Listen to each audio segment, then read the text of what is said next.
ಅದೇ ರೀತಿ ಇವತ್ತು ನಮ್ಮ ಆರಕ್ಷಕ ದಳದ ಸಿಬ್ಬಂದಿಗಳು ಮತ್ತು ಬೇರೆ ಬೇರೆಯವರು ನೋಡಿದವರು ಒಂದು ರೀತಿ ಅನ್ಕೊಂಡಿರ್ತಾರೆ ಏನಂತ, ಇವತ್ತು ಕೂಡ ಕನಕಪುರದಿಂದ ದಲಿತ ಮುಖಂಡರುಗಳು ಒಂದಷ್ಟು ಜನ ಮೈಕ್ ಹಾಕಿ ಒಂದಷ್ಟು ಜನ ಇದು ಮಾಡಿ ಆರಕ್ಷಕ ಇಲಾಖೆ ವಿರುದ್ಧ ಮಾತಾಡ್ಲಿಕ್ಕೆ ಬಂದಿದ್ದಾರೆ ಅಂತಕ್ಕಂಥ ಒಂದು ಭಾವನೆ ಇರಬಹುದು.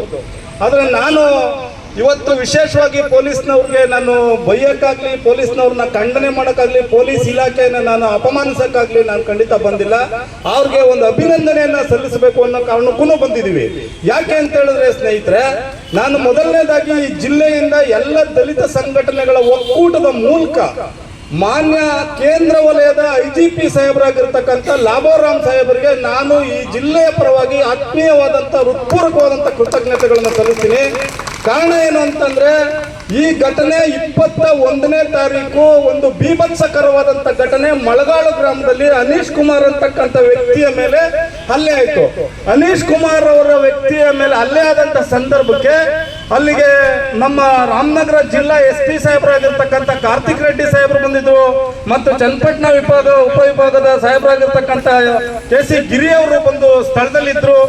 ಆ ಸ್ಥಳದಲ್ಲಿದ್ದು ಎಲ್ಲ ಘಟನಾವಳಿಗಳನ್ನ ವೀಕ್ಷಣೆ ಮಾಡಿ ಯಾರು ಆರೋಪಿತರು, ಯಾರು ಇವರು ಅಂತ ಸರ್ಚ್ ಮಾಡಿ ಅದೆಲ್ಲ ನಡೀತಾ ಇದ್ದಂತ ಕಾಲಘಟ್ಟದಲ್ಲಿ ನಾವು ಕೂಡ ಇಲಾಖೆ ಜೊತೆಗೆ ಒಂದು ಸ್ಪಂದನೆ ಮಾಡಿ ಅದಕ್ಕೆ ಏನ್ ಬೇಕು ಎಲ್ಲ ದೂರನ್ನ ಕೊಟ್ಟು, ಅದಾದ್ಮೇಲೆ ಅವತ್ತೇ 22ನೇ ತಾರೀಕು 4 ಗಂಟೆಗೆ ನಾನು ಮತ್ತು ತಾಮಸಂದ್ರ ಗ್ರಾಮದಲ್ಲಿ ಇರ್ತಕ್ಕಂಥ ದೌರ್ಜನ್ಯಕ್ಕೆ ಒಳಪಟ್ಟಿರ್ತಕ್ಕಂಥ ಶಿವು, ಕಮಲಮ್ಮ ಮತ್ತೆ ನಿಶಾ, ಶ್ರೀನಿವಾಸ್ ಅವರು ಇಲ್ಲಿ ಯಾರು ಇದ್ದಾರೆ ಅವರೆಲ್ಲ ಒಂದು ತಂಡ, ಒಂದು ನಿಯೋಗ ಹೋಗಿ ಲಾಬೋರಾಮ್ ಸಾಹೇಬ್ರ ಚೇಂಬರ್ ಹೋಗಿ ಕೂತ್ಕೊಂಡು ನಾವು ಮಾತಾಡಿದ್ವಿ.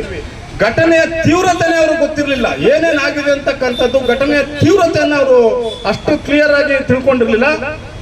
ಸೊ ಅದಾದ್ಮೇಲೆ ನಾವು ಅವ್ರಿಗೆ ಲಾಬೋರಾಮ್ ಸಾಹೇಬ್ರಿಗೆ ಕನ್ವಿನ್ಸ್ ಮಾಡಿದ್ವಿ, ನೋಡಿ ಸರ್ ಘಟನೆ ಹೀಗಾಗಿದೆ, ಇದೇನ್ ಪೊಲೀಸ್ ಇದೆಯಾ ಇಲ್ವಾ, ಏನಾಗಿದೆ, ಈ ರೀತಿ ಒಬ್ಬ ತುಮಕೂರಿಗೆ NDPS ಅಲ್ಲಿ ಇರ್ತಕ್ಕಂಥ ಒಬ್ಬ ವ್ಯಕ್ತಿ, NDPS ಆಕ್ಟ್ ಅಲ್ಲಿ ಗಡಿಪಾರಾಗಿರ್ತಕ್ಕಂಥ ವ್ಯಕ್ತಿಯೊಬ್ಬ ಇಲ್ಲಿ ಬಂದು ದೌರ್ಜನ್ಯ ಮಾಡ್ತಾರಂದ್ರೆ ಇದು ಹೆಂಗಿದೆ ಕತೆ ಅಂತ ಹೇಳಿ ನಾವು ತಿಳಿಸಿದ ಮೇಲೆ ಇಮಿಡಿಯೇಟ್ ಆಗಿ ಮಾರಣಕ್ಕೆ ಲಾಬೋರಾಮ್ ಸಾಹೇಬ್ರು ಬಂದ್ರು. ಲಾಬೋರಾಮ್ ಸಾಹೇಬ್ರು IGP ಸಾಹೇಬ್ರು ಬಂದಾದ ಮೇಲೆ ಮತ್ತೆ ಅವರು ಜಿಲ್ಲಾ ಪೊಲೀಸ್ ವರಿಷ್ಠಾಧಿಕಾರಿಗಳಾಗಿರ್ತಕ್ಕ ಕಾರ್ತಿಕ್ ರೆಡ್ಡಿ ಅವರು ಒಂದು ಸರಿಯಾದಂತ ದಿಟ್ಟವಾದಂತ ಕ್ರಮ ತೆಗೆದುಕೊಂಡಿದ್ದರಿಂದ ಆರೋಪಿತರು ಬಾಂಬೆನಲ್ಲಿದ್ರು ಕೂಡ, ಆರೋಪಿತರು ಎಲ್ಲಿದ್ರು ಕೂಡ ಅವರನ್ನ ಪತ್ತೆ ಹಚ್ಚೋದ್ರ ಜೊತೆಗೆ ಇನ್ನು ಮುಂದೆ ರೌಡಿ ಚಟುವಟಿಕೆ ಅಂತಕ್ಕಂಥದ್ದು ನಡಿಬಾರ್ದು ಅಂತಕ್ಕಂಥ ಕಾರಣಕ್ಕಾಗಿ ಅವ್ರನ್ನ ಮೇಲೆ ಇಲ್ಲಿರ್ತಕ್ಕಂಥ ಸಬ್ ಡಿವಿಷನ್ ಅಧಿಕಾರಿಯಿಂದ ಹಿಡಿದು SP ಅವರಿಂದ ಹಿಡಿದು ಎಲ್ಲರೂ ಸೇರ್ಕೊಂಡು ಒಂದು ಟೀಮ್ ವರ್ಕ್ ಮಾಡಿ ಅವ್ರಿಗೆ ಗುಂಡಾರಿಸಿದ್ದಾರೆ.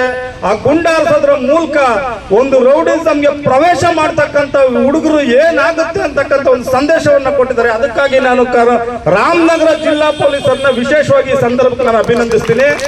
ಆದ್ರೆ ನಮ್ದು ಮುಖ್ಯವಾದಂತ ಉದ್ದೇಶ ಏನು ಅಂತಂದ್ರೆ, ಈ ಘಟನೆಗಳೆಲ್ಲ ನಡೆದ ಮೇಲೆ ನೀವು FIR ಹಾಕ್ತಿರೋ, ಚಾರ್ಜ್ ಶೀಟ್ ಹಾಕ್ತಿರೋ, ಗುಂಡು ಹಾರಿಸ್ತಿರೋ, ಅಥವಾ ಇನ್ನೇನಾದ್ರೂ ಗಲ್ಗೆ ಹಾಕ್ತಕ್ಕಂಥ ವಿಶೇಷವಾದಂತ ಕಾನೂನುಗಳನ್ನ ತರ್ತಿರೋ, ಅದು ನಮ್ಗೆ ಪ್ರಶ್ನೆ ಅಲ್ಲ. ಆದ್ರೆ ಇದು ಘಟನೆ ಆದ್ಮೇಲೆ ಮಾಡೋದಕ್ಕಿಂತ ಘಟನೆನೇ ನಡೀದೇ ಇರೋ ಹಾಗೆ ಮುನ್ನೆಚ್ಚರಿಕೆಯನ್ನ ವಹಿಸಬೇಕಾಗಿರ್ತಕ್ಕಂಥದ್ದು ಆರಕ್ಷಕ ದಳದ ಸಿಬ್ಬಂದಿಗಳ ಮೇಲೆ ಒಬ್ಬ ಬೀಟ್ ಪೊಲೀಸ್ ಅವರಿಂದ ಹಿಡಿದು ಉನ್ನತ ಮಟ್ಟದ ಅಧಿಕಾರಿಯವರೆಗೆ, ಕೇಂದ್ರ ವಲಯದವರೆಗೆ ಇರ್ತಕ್ಕಂಥ ಪೊಲೀಸ್ ಅಧಿಕಾರಿಗಳ ನೈತಿಕ ಜವಾಬ್ದಾರಿಯಾಗಿರ್ತದೆ. ಅದನ್ನ ಮಾಡೋದ್ರಲ್ಲಿ, ಅದನ್ನ ಗ್ರಹಿಸ್ಕೊಳ್ಳೋದ್ರಲ್ಲಿ, ಅದನ್ನ ಪರ್ಸೆಪ್ಷನ್ ಮಾಡ್ಕೊಳ್ಳೋದ್ರಲ್ಲಿ, ಮತ್ತೆ ಅದಕ್ಕೆ ಸಂಬಂಧಪಟ್ಟ ದುರ್ಘಟನೆಗಳು ನಡೆಯುವಂತ ಸಂದರ್ಭದಲ್ಲಿ ಅದರ ಗುಪ್ತಾಚಾರವನ್ನ ಕಲೆಕ್ಟ್ ಮಾಡೋದ್ರಲ್ಲಿ ಇಲಾಖೆ ವೈಫಲ್ಯ ಇದೆ ಅಂತಕ್ಕಂಥದನ್ನ ನಾನು ಈ ಸಂದರ್ಭದಲ್ಲಿ ಹೇಳಲಿಕ್ಕೆ ಬಯಸ್ತೀನಿ. ಸ್ನೇಹಿತರೆ, ನಾನು ಯಾಕೆ ಹೇಳಲಿಕ್ಕೆ ಬಯಸ್ತೀನಿ ಅಂತಂದ್ರೆ, ತುಮಕೂರಿಗೆ NDPSಗೆ ಗಡಿಪಾರಾಗಿರ್ತಕ್ಕಂಥ ಒಬ್ಬ ಹರ್ಷ ಅಲಿಯಾಸ್ ಕೈಮಾ ಅಂತಕ್ಕಂಥ ಇವತ್ತೇನ್ ಕ್ರೈಮ್ ಮಾಡಿದಾನೆ ಆ ಒಬ್ಬ ಆರೋಪಿ ಒಬ್ಬ ಪೊಲೀಸ್ಗೆ ಫೋನ್ ಮಾಡಿಕೊಂಡು ಕನಕಪುರಕ್ಕೆ ಬಂದಿರೋದು ನಿಮ್ಗೆ ನೆನಪಿರ್ಲಿ. ಒಬ್ಬ ಕ್ರೈಮ್ ಪೊಲೀಸ್ಗೆ ಫೋನ್ ಮಾಡಿಕೊಂಡು ಆತ ಕನಕಪುರಕ್ಕೆ ಬರ್ತಾನೆ ಅಂತಂದ್ರೆ, ಒಬ್ಬ ಕ್ರೈಮ್ ಪೊಲೀಸ್ ಅವರು ಆರೋಪಿಗಳ ಜೊತೆನಲ್ಲಿ ಅಷ್ಟು ಶಾಮೀಲಾಗಿ ಗಡಿಪಾರಾಗಿರ್ತಕ್ಕಂಥ ಆರೋಪಿಯನ್ನ ಕನಕಪುರಕ್ಕೆ ಕರ್ಸ್ತಾರೆ ಅಂತಂದ್ರೆ, ಡಿಪಾರ್ಟ್ಮೆಂಟ್ ಈ ಒಂದು ಇಡೀ ಘಟನಾವಳಿಗೆ ಇಡೀ ಡಿಪಾರ್ಟ್ಮೆಂಟ್ ಇವತ್ತು ತಲೆ ತಗ್ಸಕ್ ಕಾರಣ ಆಗಿರ್ತಕ್ಕಂಥದ್ದು ಈ ಘಟನೆ ಅಂತಕ್ಕಂಥದ್ದನ್ನ ನಾವು ನಿಸ್ಸಂದೇಹವಾಗಿ ಒಪ್ಕೊಳ್ಬೇಕಾಗುತ್ತೆ. ಮತ್ತೆ ಅದೇ ಸಂದರ್ಭದಲ್ಲಿ ಯಾರ್ಯಾರು ಈ ರೀತಿ ಕೆಲಸ ಮಾಡ್ತಾ ಇದ್ದಾರೆ, ಯಾರ್ಯಾರು ಇಲಾಖೆ ಘನತೆಗೆ, ಇಲಾಖೆ ಗೌರವಕ್ಕೆ ಮಸಿ ಬಳಿತಾ ಇದ್ದಾರೆ, ಅವ್ರ PC ಆಗಿರ್ಬೋದು, ಅವ್ರ ಅಧಿಕಾರಿ ಆಗಿರ್ಬೋದು, ಸಾರ್ವಜನಿಕ ವಲಯದಲ್ಲಿ ರಕ್ಷಣೆ ಕೊಡ್ಲಿಕ್ಕೆ ಪ್ರತಿಯೊಬ್ಬರ ಕರ್ತವ್ಯನೂ ಬಹಳ ಇಂಪಾರ್ಟೆಂಟ್ ಆಗಿರ್ತದೆ. ಆದ್ರಿಂದ ಕ್ರೈಮ್ ಅಧಿಕಾರಿ ಆರೋಪಿಗಳ ಜೊತೆಯಲ್ಲಿ ಮತ್ತು ಕ್ರೈಮ್ ನ ನಡೆಸ್ತಕ್ಕಂತ ಒಂದು ಗುಂಡ ಆಕ್ಟಿವಿಟಿನಲ್ಲಿ ರೌಡಿ ಚಟುವಟಿಕೆ ನಡೆಸ್ತಕ್ಕಂತ ವ್ಯಕ್ತಿಗಳ ಜೊತೆಗೆ ಪೊಲೀಸರು ಯಾವತ್ತೂ ಕೂಡ ಕೈ ಜೋಡಿಸಬಾರದು. ಹಾಗೇನಾದ್ರೂ ಜೋಡಿಸಕ್ ಹೋದ್ರೆ ಅದರ ಪೊಲೀಸ್ ಇಲಾಖೆ ವೈಫಲ್ಯದ ಲಾಭವನ್ನ ಪಡ್ಕೊಂಡಿರ್ತಕ್ಕಂಥ ಕಿಡಿಗೇಡಿಗಳು ಗ್ರಾಮಕ್ಕೆ ನುಗ್ತಾರೆ. ಇವತ್ತು ಹರ್ಷ ಅಲಿಯಾಸ್ ಕೈಮಾನ ಗ್ಯಾಂಗು ಒಂದ್ ಘಟನೆ ನಡೆಸಿಲ್ಲ, ಇವತ್ತು 7 307 ಕೇಸ್ಗಳಲ್ಲಿ ಭಾಗಿಯಾಗಿದ್ದಾರೆ.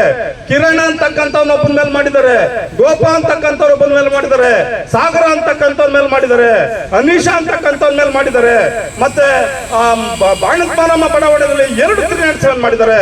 ಇಷ್ಟು 8 307ಗಳಲ್ಲಿ ಭಾಗಿಯಾಗ್ತಾ ಇರ್ತಕ್ಕಂಥ ಆರೋಪಿಗಳ ಮೇಲೆ ಕಾನೂನು ಕ್ರಮ ಕೈಗೊಳ್ಳೋದಕ್ಕೆ ಸಾಧ್ಯ ಆಗಿಲ್ಲ ಅಂತಂದ್ರೆ ಇವಂಗೆ ಇವತ್ತು ಗುಂಡು ಹೊಡೆಯೋದಕ್ಕೆ ಇಡೀ ದಲಿತ ಪರ ಸಂಘಟನೆಗಳೆಲ್ಲವೂ ನಿಂತು ಈ ಪ್ರತಿಭಟನೆ ಮಾಡಿ ಮಾನ್ಯ ಪತ್ರಕರ್ತರುಗಳು ನಮ್ಮ ಜೊತೆ ನಿಂತು ಸಾಥ್ ಕೊಟ್ಟು ಟಿವಿ ಮಾಧ್ಯಮಗಳಲ್ಲಿ ಬಂದಾದ್ಮೇಲೆ ಸೋಷಿಯಲ್ ಮೀಡಿಯಾದಲ್ಲಿ ಬಂದಾದ್ಮೇಲೆ ಈ ಘಟನೆ ನಿರಂತರತೆಯನ್ನು ಕಾಯ್ದುಕೊಂಡು ಒಂದಿನ SP ಆಫೀಸ್ ಮುಂದೆ, ಒಂದಿನ DYSP ಆಫೀಸ್ ಮುಂದೆ, ಇನ್ನೊಂದಿನ ಸರ್ಕಲ್ ಇನ್ಸ್ಪೆಕ್ಟರ್ ಮುಂದೆ, ಇನ್ನೊಂದಿನ ಗ್ರಾಮದಲ್ಲಿ, ಇನ್ನೊಂದಿನ ಬೇರೆ ಬೇರೆ ಕಡೆ ಈ ಎಲ್ಲಾ ಚಟುವಟಿಕೆಗಳು ನಡೆದಾದ್ಮೇಲೆ ಇದರಿಂದ ತಲೆನೋವಾಗ್ಬಿಡುತ್ತೆ ಅನ್ನೋ ಕಾರಣಕ್ಕೆ ಆಮೇಲೆ ಘಟನಾ ಸ್ಥಳಕ್ಕೆ ಬೇರೆ ಬೇರೆ ರೀತಿಯ ವ್ಯಕ್ತಿಗಳು ಬರ್ಲಿಕ್ಕೆ ಶುರು ಮೇಲೆ ಮಾಡಿದ್ರಲ್ಲ, ಇದನ್ನ ಅವನು 2 307 1 307 ಭಾಗಿಯಾದಾಗೇನೆ ಮಾಡಿದಿದ್ರೆ ಮುಂದಿನ ಘಟನೆಗಳು ನಡೀತಾನೆ ಇರಲಿಲ್ವಲ್ಲ.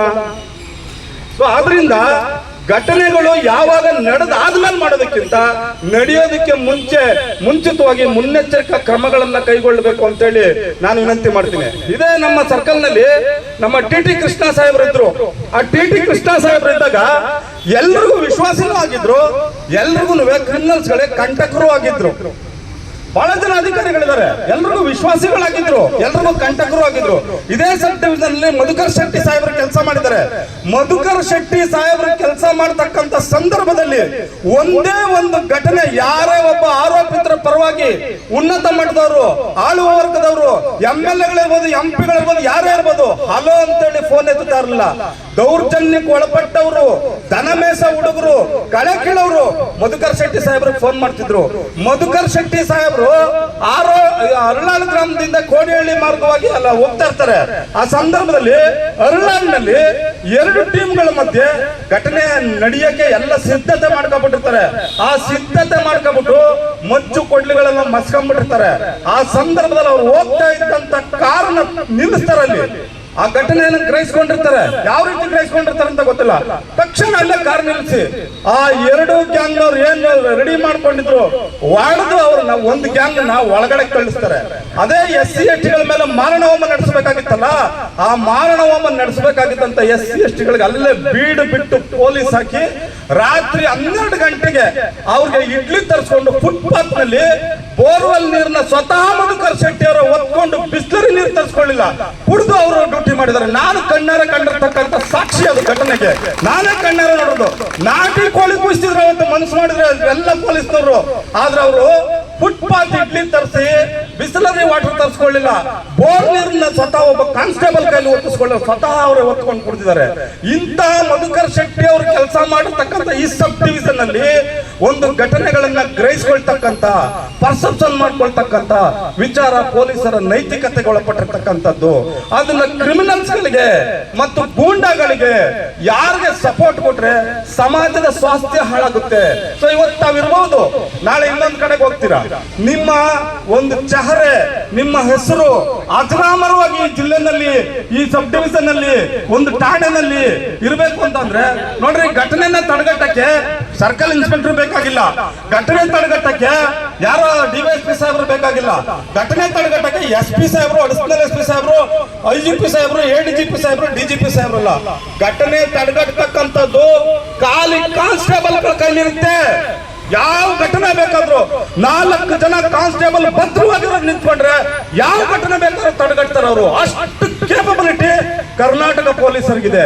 ಇವತ್ತು ಕರ್ನಾಟಕ ಪೊಲೀಸರಲ್ಲಿ ವಿಶೇಷವಾಗಿ ರಾಮನಗರ ಜಿಲ್ಲಾ ಪೊಲೀಸರ ಕಾಕಿ ಗುಂಡು ಕೈಮಾನ ತೊಡೆ ಹೊಕ್ಕಿದೆ. ಈ ಕೈಮಾನ ತೊಡೆ ಹೊಕ್ಕಿರೋದ್ರಿಂದ ಇವತ್ತು ಇಡೀ ಜಿಲ್ಲೆನಲ್ಲಿ ಎಂತ ಮೆಸೇಜ್ ಪಾಸ್ ಆಗಿದೆ ಅಂತಂದ್ರೆ, ಇನ್ನು ಮುಂದೆ ಕ್ರೈಮ್ ಮಾಡಿದ್ರೆ ಪೊಲೀಸರು ಗುಂಡಾರಿಸ್ಬಿಡ್ತಾರಪ್ಪ ಅಂತಕ್ಕಂತ ಒಂದು ಭಯ ಸೃಷ್ಟಿಯಾಗಿದೆ. ಈ ಭಯನ ಸೃಷ್ಟಿ ಮಾಡಿರ್ತಕ್ಕಂಥದ್ದು ನಿಮ್ಗಿರ್ತಕ್ಕಂಥ ನೈತಿಕತೆ, ನಿಮ್ಗಿರ್ತಕ್ಕಂಥ ಮೊರಲಿಟೀಸ್ ಇಂದ ನೀವು ಸೃಷ್ಟಿಯಾಗಿದ್ರ. ಇದಕ್ಕೆ ಕಾರಣಕರ್ತರಾಗಿರ್ತಕ್ಕಂಥ ನಮ್ಮ ಜಿಲ್ಲೆನಲ್ಲಿರ್ತಕ್ಕಂಥ ಎಲ್ಲ ಶೋಷಿತ ಸಮಾಜದ ಹೋರಾಟಗಾರರಿಗೆ, ಪ್ರಜ್ಞಾವಂತ ಹೋರಾಟಗಾರರಿಗೆ ಇದನ್ನ ನೀವು ಮಾಡಬೇಕು ಅಂತಕ್ಕಂಥ ಒಂದು ಒತ್ತಡವನ್ನ ತಗೊಂಡು ಬಂದು ಎಲ್ಲರೂ ಮಾಡಿದಾರಲ್ಲ ಅವ್ರಿಗೆ, ಆಮೇಲೆ ವಿಶೇಷವಾಗಿ ರಾಮನಗರ ಜಿಲ್ಲೆಯಲ್ಲಿ ಇರ್ತಕ್ಕಂಥ ಪತ್ರಕರ್ತರಿಗೆ, ನಾನೇನಿಲ್ಲಿ ಪತ್ರಕರ್ತರಿದ್ದಾರೆ ಅನ್ನೋ ಕಾರಣಕ್ಕೆ ಅವ್ರಿಗೆ ಪೂಸಿ ಹೊಡೆಯಕ್ಕಾಗ್ಲಿ ಅವ್ರನ್ನ ಓಲೈಸ್ಕೊಳ್ಳಕ್ಕಾಗ್ಲಿ ಖಂಡಿತ ಮಾಡ್ತಾ ಇಲ್ಲ. ಯಾಕಂದ್ರೆ ಅವ್ರು ಇದ್ರೆ ಕೆಲಸ ಮಾಡ್ತಾರೆ, ಇಲ್ಲ ಅಂತಂದ್ರೆ ಅವ್ರು ಏನಿದೆಯೋ ಅದನ್ನೇ ಮಾಡ್ತಾರೆ. ರಾಮನಗರ ಜಿಲ್ಲೆಯಲ್ಲಿ ಪತ್ರಕರ್ತರು ಬಹಳ ಆಕ್ಟಿವ್ ಆಗಿರೋ ಕಾರಣದಿಂದ, ಆಮೇಲೆ ದಲಿತ ಲೀಡರ್ಸ್ ಆಕ್ಟಿವ್ ಆಗಿರೋ ಕಾರಣದಿಂದ ಇವತ್ತು ಈ ಒಂದು ಪೊಲೀಸ್ ಇಲಾಖೆಗೂ ಕೂಡ ಒಂದು ನೈತಿಕವಾದಂತ ಬಲ ಬಂದಿದೆ. ಅದರಿಂದ ಇವೆಲ್ಲ ಸಾಧ್ಯ ಆಗಿದೆ.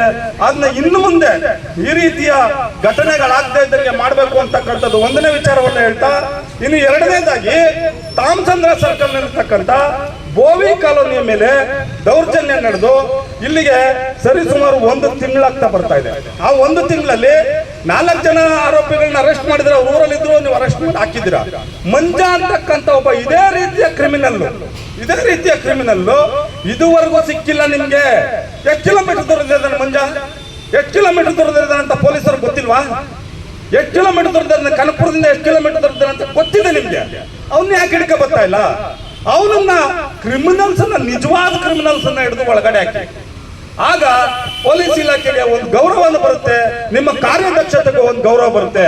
ಆದ್ರಿಂದ ಮಂಜ ಅಂತಕ್ಕಂಥ ಆರೋಪಿನ ಕೂಡಲೇ ಬಂಧಿಸಬೇಕು. ಯಾಕೆ ಅಂತಂದ್ರೆ ಮಂಜ ಅಂತಕ್ಕಂಥ ಆರೋಪಿ ಇದನ್ನಲ್ಲ, ಅವನು ಶಿವಾಜಿ ಅಂತಕ್ಕಂಥ ಒಬ್ಬ CRPF ಯೋಧನನ್ನ ಭೀಕರವಾಗಿ ಕತ್ತರಿಸಿ ಕೊಚ್ಚಾಕಿ ಕೊಲೆ ಮಾಡಿದ್ದಾನೆ. ಅದ್ರ ಜೊತೆಗೆ ಅವನು ಇನ್ನ 6-7 ಕೃತ್ಯದಲ್ಲಿ ಭಾಗಿಯಾಗಿದ್ದಾನೆ. ಈ 6-7 ಕೃತ್ಯದಲ್ಲಿ ಭಾಗಿಯಾಗಿರ್ತಕ್ಕಂಥ ಆರೋಪಿಗಳನ್ನ ಈ ರೀತಿ ಬಿಟ್ಟುಬಿಟ್ರೆ ಸಮಾಜ ಏನಾಗ್ತಾ ಇದೆ? ಸಮಾಜ ಭಯ ಪಡಲ್ವಾ? ಸಮಾಜ ಎದುರುಕೊಳ್ಳಲ್ವಾ? ಸಮಾಜಕ್ಕೋಸ್ಕರ ಕೆಲಸ ಮಾಡಿ, ನೀವು ದಲಿತರಿಗೋಸ್ಕರ ಕೆಲಸ ಮಾಡಬೇಡಿ, ಹಿಂದುಳಿದ ಜಾತಿಯರಿಗೋಸ್ಕರ ಕೆಲಸ ಮಾಡಬೇಡಿ.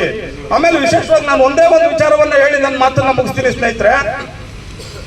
ಏನು ಅಂದ್ರೆ, ಈ ಭಾರತ ದೇಶದ ಸಂವಿಧಾನದಲ್ಲಿ 2 ಅಧಿಕಾರಿಗಳಿಗೆ ಸಂವಿಧಾನ ಪರಮಾಧಿಕಾರವನ್ನು ಕೊಟ್ಟಿದೆ. ಸುಪ್ರೀಂ ಕೋರ್ಟಿನ ಮುಖ್ಯ ನ್ಯಾಯಮೂರ್ತಿಗಳಿಗೂ ಇಲ್ಲದೆ ಇರತಕ್ಕಂತ ಪರಮಾಧಿಕಾರವನ್ನ 2 ಅಧಿಕಾರಿಗಳಿಗೆ ಕೊಟ್ಟಿದ್ದಾರೆ. ಆ 2 ಅಧಿಕಾರಿಗಳು ಯಾರು ಅಂದ್ರೆ, ಮೊದಲನೇವರು ಅಸಿಸ್ಟೆಂಟ್ ಕಮಿಷನರ್ಗೆ ಒಂದು ಪರಮಾಧಿಕಾರವನ್ನು ಕೊಟ್ಟಿದ್ದಾರೆ. ಆ ಪರಮಾಧಿಕಾರ ಏನು ಅಂತಂದ್ರೆ, ಯಾರು SC STಗಳ ಜಮೀನನ್ನ PTCL ಕಾಯ್ದೆನಲ್ಲಿ, prohibition of transfer certain lands act ನಲ್ಲಿ, ಪರಿಶಿಷ್ಟ ಜಾತಿ ಪರಿಶಿಷ್ಟ ವರ್ಗದ ಹಲವು ಭೂಮಿ ಪರಿವಾರ ನಿಷೇಧ ಕಾಯ್ದೆ ಉಲ್ಲಂಘನೆ ಮಾಡಿ ಜಮೀನು ತಗೋಬಿಟ್ಟಿದ್ರೆ, ಆ ಜಮೀನನ್ನ ಕಾಂಪಿಟೇಟಿವ್ ಅಥಾರಿಟಿಯಾಗಿ ಬಿಡಿಸ್ಕೊಳ್ತಕ್ಕಂತ ಪರಮಾಧಿಕಾರವನ್ನ ಸುಪ್ರೀಂ ಕೋರ್ಟಿನ ಮುಖ್ಯ ನ್ಯಾಯಮೂರ್ತಿಗಳಿಗಿಂತ ಮುಖ್ಯವಾಗಿ ಒಬ್ಬ ಅಸಿಸ್ಟೆಂಟ್ ಕಮಿಷನರ್ ಕೊಟ್ಟಿದೆ. ಅವರು ಮಾತ್ರ ಸುಪ್ರೀಂ ಕೋರ್ಟ್ ಹೋಗಿ ಅರ್ಜಿ ಹಾಕ್ಬಿಟ್ಟು ಇತ್ಯರ್ಥ ಆಗೋಗಿದ್ರು ಅದೇನಾದ್ರೂ ಮುಗಿದಿಲ್ಲ ಅಂತಂದ್ರೆ, ಅದು ನ್ಯಾಯಸಮ್ಮತವಾಗಿಲ್ಲ ಅಂದ್ರೆ ಪುನಃ ಅರ್ಜಿ ಹಾಕೊಳ್ಬಹುದು. ಅದನ್ನ ಪರಿಶೀಲನೆ ಮಾಡ್ತಕ್ಕಂಥ ಅಧಿಕಾರವನ್ನ AC ಕೊಟ್ಟಿದ್ದಾರೆ. ಅದೇ ರೀತಿ SC ST 89 ಇದೆಯಲ್ಲ, 1989 ಪರಿಶಿಷ್ಟ ಜಾತಿ ಪರಿಶಿಷ್ಟ ವರ್ಗಗಳ ಮೇಲಿನ ದೌರ್ಜನ್ಯ ತಡೆಯನ್ನ, ಪ್ರಿವೆನ್ಷನ್ ಆಫ್ ಅಟ್ರಾಸಿಟಿಯನ್ನ, POA ಆಕ್ಟ್ ಅನ್ನ ಮತ್ತು ಅದರ ಮಾರ್ಪಾಟಿದ 2015 SC STಗಳ ಮೇಲಿನ ದೌರ್ಜನ್ಯ ಕಾಯ್ದೆಯನ್ನ ವಿಚಾರಣೆ ಮಾಡತಕ್ಕಂತ ಅಧಿಕಾರವನ್ನ ಸುಪ್ರೀಂ ಕೋರ್ಟ್ಗಿಂತಲೂ ಮುಖ್ಯವಾಗಿ ಒಬ್ಬ DYSP ಸಾಹೇಬರು ಕೊಟ್ಟಿದೆ. ಒಬ್ಬ DYSP ತನಿಖಾಧಿಕಾರಿ ಇದಲ್ಲ, ಅವರು ಮನಸ್ಸು ಮಾಡಿದ್ರೆ ಯಾರನ್ನ ಬೇಕಾದ್ರೂ ಆ ಪ್ರಕರಣದಲ್ಲಿ ಸೇರಿಸಬಹುದು, ಒಬ್ಬ ನಿರಪರಾಧಿಯನ್ನ ಆ ಪ್ರಕರಣದಲ್ಲಿ ಕೈ ಬಿಡಬಹುದು. ಅವ್ರು ಕೊಟ್ಟಿದ್ದೆ ಚಾರ್ಜ್ ಶೀಟ್, ಅವ್ರ ವಿಚಾರಣೆ ಇದೆಯಲ್ಲ, ಆ ವಿಚಾರಣೆಯನ್ನ ನಿಸ್ಸಂದೇಹವಾಗಿ ಮಾನ್ಯ ಸರ್ವೋಚ್ಚ ನ್ಯಾಯಾಲಯ ಒಪ್ಕೋಬೇಕು. ಅದನ್ನ ಪ್ರಶ್ನಾತೀತವಾಗಿ ಅಷ್ಟು ಪರಮಾಧಿಕಾರವನ್ನ ಈ 2 ಪ್ರಕರಣಗಳಲ್ಲಿ ಈ ಇಂಥ ಅಧಿಕಾರಿಗಳಿಗೆ, ಸಬ್ ಡಿವಿಷನ್ ಮಟ್ಟದ ಅಧಿಕಾರಿಗಳಿಗೆ, ಸಬ್ ಡಿವಿಷನ್ ಮ್ಯಾಜಿಸ್ಟ್ರೇಟ್ ಮಟ್ಟದ ಅಧಿಕಾರಿಗಳಿಗೆ ಕೊಟ್ಟಿದೆ. ಇಂಥ ಅಧಿಕಾರವನ್ನು ಹೊಂದಿರತಕ್ಕಂತ ಈ 2 ಅಧಿಕಾರಿಗಳು ಯಾವ ರೀತಿಯಾದಂತ ಕೆಲಸವನ್ನ ಈ 2 ಪ್ರಕರಣಗಳಲ್ಲಿ ಮಾಡಬೇಕು ಅಂದ್ರೆ, ಅದು ನಿಷ್ಪಕ್ಷಪಾತವಾಗಿರಬೇಕು, ನಿಸ್ಸಂದೇಹವಾಗಿರಬೇಕು, ಮತ್ತು ಅದನ್ನ ಯಾರು ಕೂಡ ಇದು ತಪ್ಪು ಅಂತ ಹೇಳೋ ರೀತಿಯಲ್ಲಿ ಇರಬಾರ್ದು. ಯಾಕೆಂದ್ರೆ ದುರ್ಬಲರ ರಕ್ಷಣೆಯನ್ನ ಮಾಡತಕ್ಕಂತ ಒಂದು ಮನೋಜ್ಞ ಇದಾದಂತ ಜವಾಬ್ದಾರಿಯನ್ನ ಮಾನ್ಯ DYSP ಸಾಹೇಬರಿಗೆ ಅದು ಸರ್ಕಾರ ಕೊಟ್ಟಿರ್ತಕ್ಕಂಥದ್ದು, ನಮ್ಮ ಸಂವಿಧಾನ ಕೊಡ ಮಾಡಿರ್ತಕ್ಕಂಥದ್ದು. ಅಂತಕ್ಕಂಥದ್ದು. ಇಂಥ ಪರಮಾಧಿಕಾರವನ್ನ ಹೊಂದಿರತಕ್ಕಂಥ ಸಂದರ್ಭದಲ್ಲಿ ಈ ವರ್ಗದ ಮೇಲೆ ಯಾರೇ ಕೈ ಇಡ್ತಾರೆ ಅಂದ್ರೆ, ಯಾರೇ ದೌರ್ಜನ್ಯ ಮಾಡ್ತಾರೆ ಅಂದ್ರೆ, ಯಾರೇ ಕೆಕ್ಕರಿಸ್ಕೊಂಡು ನೋಡ್ತಾರೆ ಅಂತಂದ್ರೆ ಅವ್ರ ಮೇಲೆ ನಿಸ್ಸಂದೇಹವಾಗಿ ಕ್ರಮ ತೆಗೆದುಕೊಳ್ಬೇಕಾಗಿರ್ತಕ್ಕಂಥ ಅಧಿಕಾರ ತಮ್ಮಿರೋದ್ರಿಂದ ಆ ದೌರ್ಜನ್ಯ ಮಾಡಿದವರು ಎಷ್ಟೇ ದೊಡ್ಡವರಿರ್ಲಿ, ಅವ್ರು ಯಾರೇ ಆಗಿರ್ಲಿ, ಅವರನ್ನ ಕಾನೂನಿನ ಕೈಯಿಂದ ಕ್ರಶ್ ಮಾಡಬೇಕು, ಕಾನೂನಿನ ಕಣ್ಣಿಂದ ಧ್ವಂಸ ಮಾಡಬೇಕು ಅಂತಕ್ಕಂಥ ವಿಚಾರವನ್ನ ನಾನು ಈ ಸಂದರ್ಭದಲ್ಲಿ ಹೇಳ್ತಾ, ಈ ಒಂದು ಪ್ರತಿಭಟನೆ ನಾವು ಯಾವುದೇ ಪೊಲೀಸ್ ಅಧಿಕಾರಿ ವಿರುದ್ಧವಾಗ್ಲಿ ಯಾರ ವಿರುದ್ಧವಾಗ್ಲಿ ಅಲ್ಲ, ನಮ್ಮ ಪ್ರತಿಭಟನೆ ಇರ್ತಕ್ಕಂಥದ್ದು ಸಮಾಜದ ಪರವಾಗಿ, ನೊಂದವರ ಪರವಾಗಿ, ದುರ್ಬಲರ ಪರವಾಗಿ. ಹಾಗಾಗಿ ನೀವು ಅದನ್ನ ಭಾವಿಸ್ಕೊಂಡು ಸರಿಯಾದ ರೀತಿಯಲ್ಲಿ ಕೆಲಸ ಮಾಡಿ ನಮ್ಮ ಒಂದು ಸಬ್ ಡಿವಿಷನ್ ಇರ್ತಕ್ಕಂಥ ಜನರಿಗೆ ಒಂದು ನ್ಯಾಯವನ್ನ ಕೊಡಿಸಬೇಕು ಅಂತ ಹೇಳ್ತಕ್ಕಂಥ ವಿಚಾರವನ್ನ ಮಾಡ್ತಾ, ನಾನು ಮೊದಲನೇ ಮತ್ತೊಮ್ಮೆ ಒಂದು ಆಗ್ರಹವನ್ನ ಮಾಡ್ತಾ ಇದ್ದೀನಿ. ಮಂಜುನ ಹಿಡ್ಕೊಂಡ್ಬಂದು ಜೈಲ್ ಕಂಬಿಯಿಂದ ಆಗ್ತಕ್ಕಂಥದ್ದು ತಮ್ಗೇನ್ ದೊಡ್ಡ ಕೆಲಸ ಅಲ್ಲ. ಮೊನ್ನೆ ಗಿರಿ ಸಾಹೇಬರು ತಮ್ಗೆ ಗೊತ್ತಿದೆ, ತಾವ್ ಎಷ್ಟು ದೊಡ್ಡ ಅಧಿಕಾರಿ ಅಂತ ನಾವು ಬಲ್ಲ ನಿಮ್ಮನ್ನ ತಿಳ್ಕೊಂಡಿದ್ವಿ. ಈಗ ಇವ್ರನ್ನೇ ಹಿಡಿದು ತಗೊಂಡ್ಬಂದು ನೀವು ಗುಂಡೊತ್ಸಿದ್ರ ಅಂತಂದ್ಮೇಲೆ ಮಂಜುನನ್ನ ಹಿಡ್ಕೊಂಡು ಬಂದು ಕಂಬಿಯಿಂದ ಹಾಕ್ಸಿ ನಮ್ಗೆ ರಕ್ಷಣೆ ಕೊಡ್ಬೇಕು ಅಂತ ಹೇಳಿ ನಾನು ವಿನಂತಿ ಮಾಡಿ ನನ್ನ ಮಾತನ್ನ ಮುಗಿಸೋದ್ರ ಮುಂಚೆ ಈ ನಮ್ಮ ಸಬ್ ಡಿವಿಷನ್ ಅಲ್ಲಿ ಕೆಲಸ ಮಾಡ್ತಾ ಇರ್ತಕ್ಕಂಥ ಕೆಲವು ಸರ್ಕಲ್ ಇನ್ಸ್ಪೆಕ್ಟರ್ ಆಗಿರ್ತಕ್ಕಂಥ ರವಿಕಿರಣ್ ಅವರು ಸ್ವಲ್ಪ ತಮ್ಮ ಮನಸ್ಥಿತಿಯನ್ನ ಬದಲಾಯಿಸಿಕೊಳ್ಬೇಕಾಗಿದೆ. ಕಾರಣ ಏನು ಅಂತಂದ್ರೆ ಇಲ್ಲಿರ್ತಕ್ಕಂಥ ಪೊಲೀಸರಿಗೆ ತಾವು ಪೊಲೀಸರನ್ನೇ ಮತ್ತು ಕಾನೂನು ಮತ್ತು ಸಂವಿಧಾನವನ್ನ ಎತ್ತಿಡ್ತಕ್ಕಂಥ ಒಂದು ನೈತಿಕವಾದಂತ ಜವಾಬ್ದಾರಿ ಇರ್ತಕ್ಕಂಥವ್ರು ನಿಮ್ಮ ಕೈ ಕೆಳಗೆ ಇರ್ತಕ್ಕಂಥ ಅಧಿಕಾರಿಗಳಿಗೆ ಒಂದು ಜಾತಿಯ ಕಿರುಕುಳವನ್ನ ಮತ್ತು ಅವ್ರಿಗೆ ಒಂದು ಜಾತಿಯ ದೌರ್ಜನ್ಯವನ್ನ ಮಾಡ್ತಾ ಇದ್ದೀರಾ ಅಂತಕ್ಕಂಥ ವಿಚಾರ ನಮ್ಮ ಗಮನಕ್ಕೆ ಬಂದಿದೆ, ನಮ್ಮ ಸಂಘಟನೆ ಗಮನಕ್ಕೆ. ಇದನ್ನೇನು ಯಾರೋ ನಿಮ್ಮ ಆಗದೆ ಇರ್ತಕ್ಕಂಥವ್ರು ಬಂದು ಹೇಳಿರ್ತಕ್ಕಂಥದ್ದಲ್ಲ. ಅವರು ನೋವನ್ನ ಯಾರು ಉಂಡಿದ್ದಾರೆ ಅವ್ರಿಗೂ ಮೌಖಿಕವಾಗಿ ಕೆಲವು ಸಂಘಟನೆ ಮುಖಂಡರುಗಳಿಗೆ ತಿಳಿಸಿದ್ದಾರೆ.